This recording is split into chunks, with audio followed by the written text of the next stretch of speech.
Give someone a fish and they'll eat that day. Teach them how to catch a fish and they'll never go hungry. Proverbs like this remind us how learning skills helps to move us towards self-reliance. This is never more true than with critical thinking. Memorize the solution to a problem and you may master that particular problem. Improve your critical thinking and you'll give yourself the tools to create your own effective solutions to a multitude of unfamiliar problems. Critical thinking refers to a diverse range of intellectual skills and activities concerned with evaluating information as well as our own thought in a disciplined way. When we're willing and able to examine our own capability as thinkers, acknowledging problems and weaknesses, this can help us refine our thought processes so that we learn to think and assess information in a more comprehensive way that increases our ability to identify and reject false ideas and ideologies. Critical thinking isn't just thinking a lot. A person may spend a great deal of intellectual energy defending a flawed position or pursuing a question that actually needs reformulating before progress can begin. If they never examine possible flaws and biases behind their approach, that's not thinking critically. We must want to be better at thinking, to pinpoint and minimize any biasing influence on our thought from culture and upbringing, to seek out and be guided by knowledge and evidence that fits with reality, even if it refutes our cherished beliefs. Indeed, when we think critically, beliefs tend not to be cherished, but held on the understanding that if they're shown to be unfounded, a change of position is the most appropriate response. Critical thinkers cultivate an attitude of curiosity and eagerness to widen their perspective and broaden their knowledge, and they're willing to do the work required to keep themselves properly informed about a subject.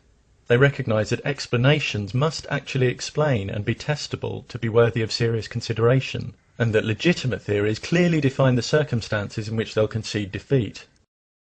Critical thinking embraces skepticism. Skepticism doesn't mean an indiscriminate rejection of ideas, as some mistakenly believe. It refers to doubting and suspending our judgment about claims with which we are presented, so that we don't simply accept claims which might be unjustified, but first take the time to understand them, examining the reasoning and possible assumptions and biases behind them. Reasoning behind factual claims should be based in sound, consistent logic, not on emotions and social pressure, because the truth value of factual claims isn't determined by the emotion that accompanies them, or the fact that they may be believed by certain social groups. Sometimes people try to persuade us that reason has no value, but that's an untenable position.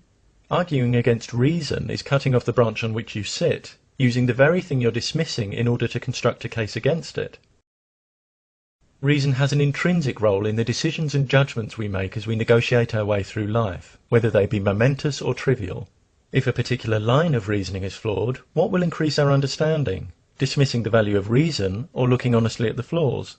A lack of respect for reason or evidence, or any number of obstructive character traits, will sabotage one's capacity for critical thought.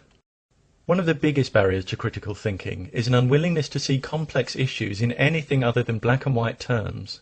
If one sees only two options when more exist, this constitutes a false dichotomy. Consciousness is often presented as something that's either an eternal immaterial entity or reducible and identical to brain states, when in fact there are various other positions. Many divide people into those who accept evolution and those who believe in specific gods, when these categories are not mutually exclusive. If we think in false dichotomies, we'll tend to draw false conclusions. For example, by judging that if option A is false, option B must be true. We may also misrepresent others by wrongly assuming that if they don't hold attitude X, they must hold attitude Y. Black and white thinking often reflects an underlying reluctance or refusal to deal with the uncertainty that results from complexity and an absence of definite answers. But leaping to flawed conclusions because you can't tolerate the ambiguity of not knowing is not about truth or curiosity, but comfort. The critical thinker can handle uncertainty, preferring to be aware of their own areas of ignorance, and they can wait for valid evidence and evidence-based answers. Critical thinking provides each of us with the keys for unlocking our own intellectual independence, leaving us willing and able to explore and solve problems for ourselves. It moves us away from rash conclusions, mystification, and a reluctance to question received wisdom, authority, and tradition.